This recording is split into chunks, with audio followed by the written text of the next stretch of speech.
सामान्य ज्ञान के इस वीडियो में आपका स्वागत है। आज का हमारा पहला प्रश्न है, कोणार्क का सूर्य मंदिर नरसिंह देव प्रथम ने बनवाया था, वे किस राजवंश से संबंधित थे? कोणार्क का सूर्य मंदिर नरसिंह देव प्रथम ने बनवाया था और यह शाही गंगा राजवंश से स्थित थे। ये शाही गंगा राजवंश से स्थित थे। अगला प्रश्न है, लहसुन की विशिष्ट गंध निम्नलिखित में से किस एक के कारण है? लहसुन की विशिष्ट गंध निम्नलिखित में से किस एक के कारण है? तो यह सल्फर युक्त यौगिक होता है, यानी लहसुन में सल्फ्यूरिक अम्ल पाया जाता है, जिसको हम सल्फर भी बोल सकते हैं। तो लहसुन में सल्फर पाया जाता है, लहसुन में जो है सल्फर पाया जाता है।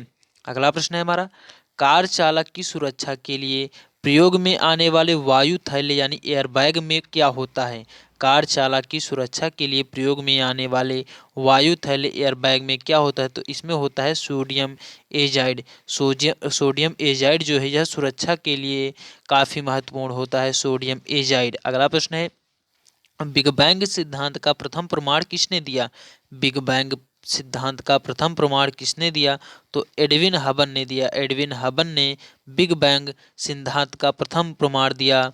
बिग बैंग प्रथम सिद्धांत का जो सिद्धांत है, इसका जो प्रथम प्रमाण दिया है, यह एडविन हबन जी ने दिया है। अगला प्रश्न है, एशियाटिक सोसाइटी का संस्थापक कौन था? मोस्ट इम्पोर्टेंट प्रश्न है। एशियाटिक सोसाइटी का संस्थापक कौन था? तो विलियम जोन्स थे। विलियम जोन्स एशियाटिक सोसाइटी के संस्थापक थे, विलियम जोन्स। अगला प्रश्न है, भारत में कौन से क्षेत्र में सुल्तान जैन उल अबीदीन का शासन था?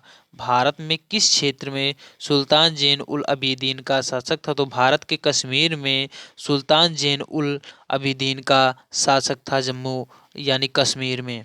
अगला प्रश्न है, संविधान के कौन से अनुच्छेद के अधीन भारत के राष्ट्रपति पर महाभियोग चलाया जा सकता है?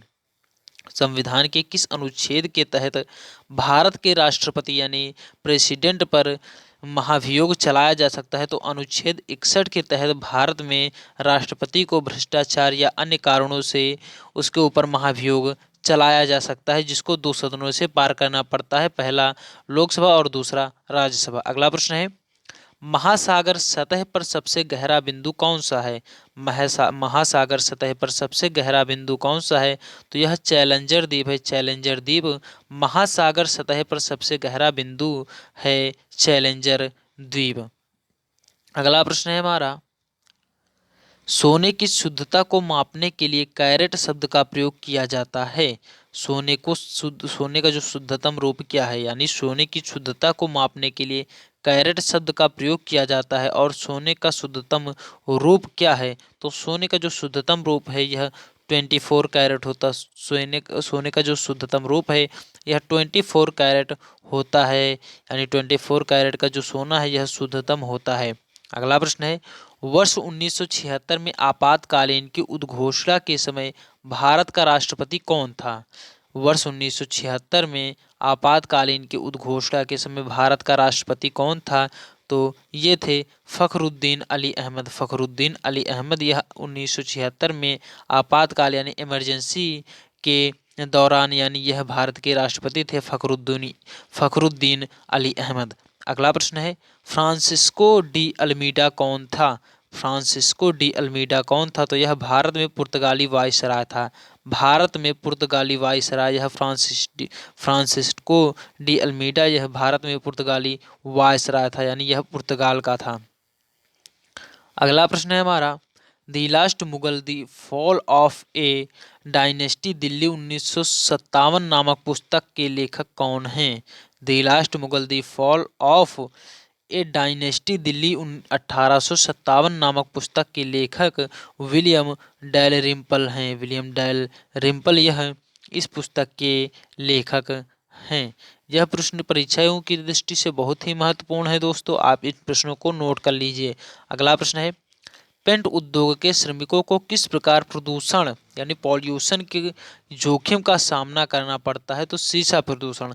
पेंट उद्योग के जो श्रमिक होते हैं उनको शीशा प्रदूषण यानी शीशा पॉल्यूशन का काफ़ी हद तक सामना करना पड़ता है।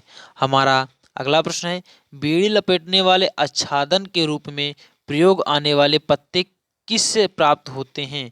बीड़ी लपेटने वाले आच्छादन के रूप में प्रयोग आने वाले पत्ते किससे प्राप्त होते थे या तेंदू से प्राप्त होते। यह पत्ते जो है तेंदू से प्राप्त होते हैं। आई होप दोस्तों यह सभी प्रश्न आपको पसंद आए होंगे एवं यह वीडियो आपको पसंद आया होगा।